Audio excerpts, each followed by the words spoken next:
بسم اللہ الرحمن الرحیم۔ چاہے وہ دولت اسلامیہ کی جانب سے کیے گئے خودکش دھماکے ہوں یا دیگر پرتشدد واقعات، گزشتہ ایک دہائی کے دوران دمشق کے جنوب میں واقع سیدہ زینب نامی علاقہ اکثر شہ سرخیوں کی زینت رہا ہے۔ اس دورانیے میں یہاں واقع سیدہ زینب کا مزار کئی سیاسی اور عسکری مہمات کا مرکز رہا ہے۔ جس جگہ یہ مزار واقع ہے، اس کے ارد گرد کا علاقہ وقت کے ساتھ دمشق کے مضافات میں واقع ایک عام سے گاؤں سے بدل کر خطے کے ایک اہم ترین شہر کا روپ اختیار کر چکا ہے۔ سیدہ زینب کی دمشق آمد متعدد مسلم مورخین اور شیعہ روایت کے مطابق واقعہ کربلا 21 ہجری سن 680 میں پیش آیا۔ اس جنگ میں امام حسین، ان کے اہل خانہ اور ان کے حامیوں کی ایک بڑی تعداد کو شہید کر دیا گیا۔ واقعہ کربلا کے بعد یزید بن معاویہ کی فوج امام حسین کی دو بہنوں حضرت زینب اور حضرت ام کلثوم سمیت دیگر عورتوں اور بچوں کو قید کر کے کوفہ لے آئی۔ تاریخی حوالوں کے مطابق یہ تمام قیدی 12 محرم کو کوفہ پہنچے اور روایت کے مطابق اس سفر کے دوران قیدیوں کے ساتھ ظالمانہ اور ہتک آمیز سلوک روا رکھا گیا۔ کوفہ میں اسیری کے دوران سیدہ زینب اپنے ساتھ قید بنو ہاشم سے تعلق رکھنے والے اسیران کے رہنما کے طور پر ابھریں۔ بعد ازاں انہیں کوفہ کے گورنر عبید اللہ ابن زیاد نے دمشق بھیج دیا۔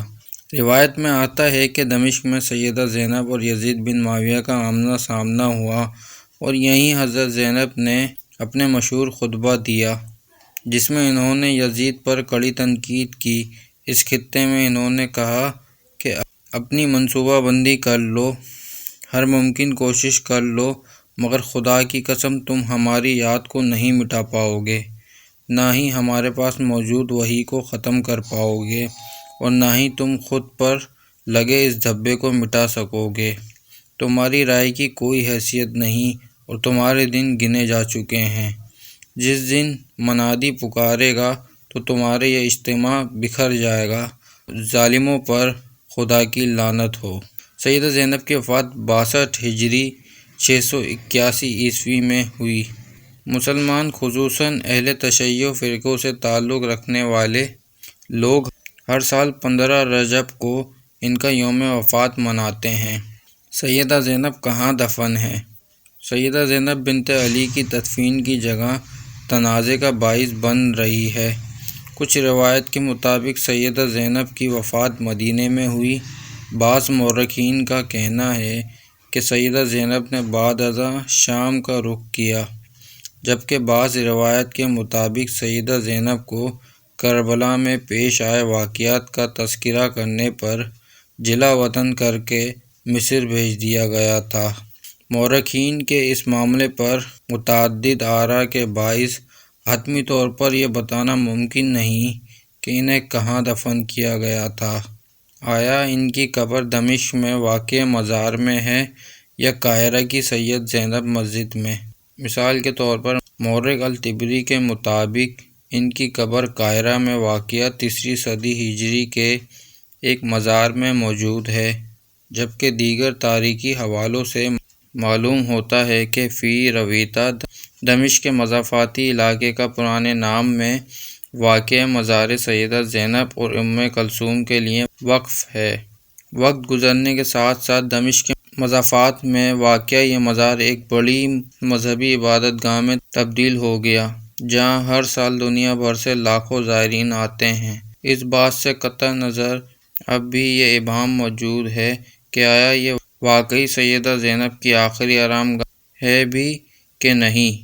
فلسطینیوں اور شامیوں کے لیے پناہ گاہ سمجھا جانے والا الرویہ گاؤں۔ BBC عربی کو دیے گئے انٹرویو میں شامی نژاد فلسطینی محقق اور ناول نگار تیسر خلف کا کہنا ہے کہ زمین کی تاریخی ریکارڈ کے مطابق اس علاقے کو رجسٹرڈ نام راویہ گاؤں ہے اور یہاں کے اصل باشندے گوتے کے لوگ تھے۔ سن 1967 میں یہاں فلسطینی پناہ گزین اور گولان سے بے دخل ہونے والے شامی پناہ گزینوں کے 2 کیمپ قائم کیے گئے، جس میں سے ایک السیط کیمپ کہا جاتا ہے۔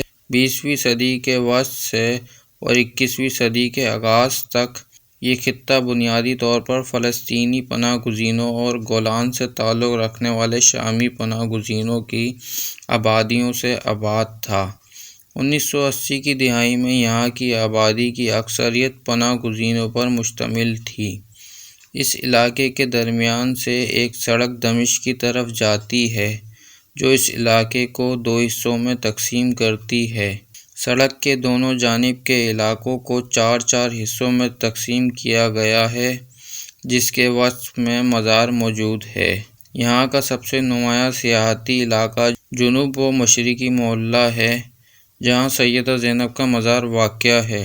علاقے کے اس حصے میں ہوٹل اور بھیڑ بھاڑ والے بازار شامل ہیں۔ فلسطینی کیمپ اس محلے کے مخالف سمت میں جنوب مغرب میں واقع ہے۔ جہاں تک اس علاقے عراقی باشندوں کا تعلق ہے تو وہ شمال مشرق میں واقع محلے میں رہائش پذیر ہیں۔ اس جگہ کو الارکین اسٹریٹ کے نام سے جانا جاتا ہے۔ سن 2003 میں عراق پر امریکی حملے کے بعد اس علاقے میں بسنے والے عراقی آبادی میں نمایاں اضافہ ہوا۔ خطے پر ایرانی اثر و رسوخ تیسر خلف کہتے ہیں کہ اس علاقے میں ایرانیوں کی دلچسپی 1979 میں ایران میں آنے والے اسلامی انقلاب کے بعد شروع ہوئی۔ مزار کی پرانی عمارت کی بحالی کا کام ایرانی طرز پر شروع ہوا۔ گنبدوں اور میناروں میں سجاوٹ کے لیے نیلے رنگ کی ٹائلوں کا استعمال کیا گیا۔ ان کا مزید کہنا ہے کہ اس کے بعد ایرانیوں نے اس مزار سے ملحقہ جائیدادیں خریدنا شروع کی اور رفتہ رفتہ 1990 کی دہائی میں سیدہ زینب کا مزار کا علاقہ ایک شہر میں تبدیل ہو گیا جہاں ایرانی فنڈنگ سے اسکول، مدرسے اور اسپتال قائم کیے گئے۔ خلف کے مطابق سن 2000 میں شام کے سابق صدر حافظ الاسد کی موت کے بعد اس علاقے کی حدود مزید وسیع ہوئیں اور یہ علاقہ خطے میں موجودہ ایرانی شیعہ حکام اور شخصیت کا ہیڈ کوارٹر بن گیا۔ ان کا کہنا ہے کہ شام میں جاری جنگ کے دوران یہ علاقہ بیروت کے جنوبی مضافاتی علاقے کے طرز پر ایک بڑے شہر میں تبدیل ہو گیا۔ اب یہاں بنیادی طور پر ایرانی اغوان اور عراقی شیعہ آباد ہیں جن کی تعداد ہزاروں میں ہے۔ محقق ایڈتھ اینڈریا ایلگے اپنی کتاب میں لکھتی ہیں کہ کئی علماء نے سیدہ زینب کے مزار سے ملحقہ شہر میں علمی دفاتر اور مدارس آباد کیے۔ امام خمینی کا مدرسہ اس شہر کے سب سے بڑے مدارس میں سے ایک ہے۔ اس کے منتظم خود ایرانی رہبر آیت اللہ علی خامنائی ہیں۔ یہاں ایرانی اثر و رسوخ اس حد تک پھیل گیا کہ آیت اللہ خامنائی کے نمائندے ان کی جانب سے جمعے کا خطبہ پڑھنے لگے۔ ان کے مطابق مذہبی سیاحت خصوصاً شیعہ زائرین کی تعداد میں مسلسل اضافے کے نتیجے میں مقامی باشندوں نے اس علاقے کے مشرق اور جنوب مشرق میں ہوٹل اور رہائشی عمارتیں تعمیر کرنا شروع کر دیں۔ حضرت زینب کے مزار کی آفیشیل ویب سائٹ کے مطابق 6 صدی ہجری سے اس مزار کا انتظام شام کے المرتضیٰ خاندان کے ہاتھ میں ہے۔ اس خاندان کے سید حسین بن شیخ الاسلام موسی نے راویہ گاؤں میں اپنی جائیدادیں اس مزار کے لیے وقف کر دیں۔ آج تک ان کا خاندان شام کے وزارت اوقاف کے ساتھ مل کر مزار کے انتظامی نگرانی امور دیکھتا ہے۔ پچھلی ایک دہائی میں یہ علاقہ کیسے تبدیل ہوا؟ شام میں گزشتہ ایک دہائی سے زیادہ عرصے سے جاری خانہ جنگی کے دوران یہ علاقہ ان شیعہ جنگجوؤں کی توجہ کا مرکز بن گیا جو سنی شدت پسند گروہوں سے سیدہ زینب کے مزار کو محفوظ رکھنے کے لیے یہاں آئے۔ آج سیدہ زینب کا مزار محض مذہبی اہمیت نہیں رکھتا۔ اس مزار کی مذہبی شناخت کو مزار کے دفاع کے لیے آنے والے شیعہ تنظیموں کے سیاسی رجحان سے الگ کرنا مشکل ہے۔ شام میں ہونے والی جنگ کے دوران بارہا سیدہ زینب کے مزار کا محاصرہ کیا گیا اور اس پر بمباری کی گئی۔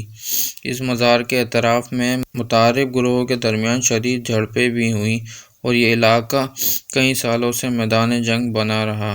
BBC عربی سے بات کرتے ہوئے اس خطے کے امور سے واقف ایک شامی صحافی نے بتایا کہ غزہ میں جنگ کی آغاز کے بعد اسرائیلی حملوں کے خوف کے پیش نظر یہاں موجودہ حزب اللہ اور ایرانی حکام کے مراکز کو دوسرے علاقوں میں منتقل کر دیا گیا ہے۔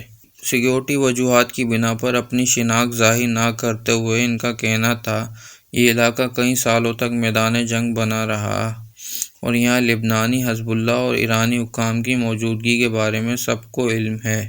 پچھلی ایک دہائی میں یہ علاقہ ایک ایسے ایرانی لبنانی مرکز میں تبدیل ہو گیا ہے جہاں شامی، لبنانی اور عراقی شیعہ جنگجو موجود ہیں۔ دوستو یہ آرٹیکل میں نے BBC اردو سے لیا ہے۔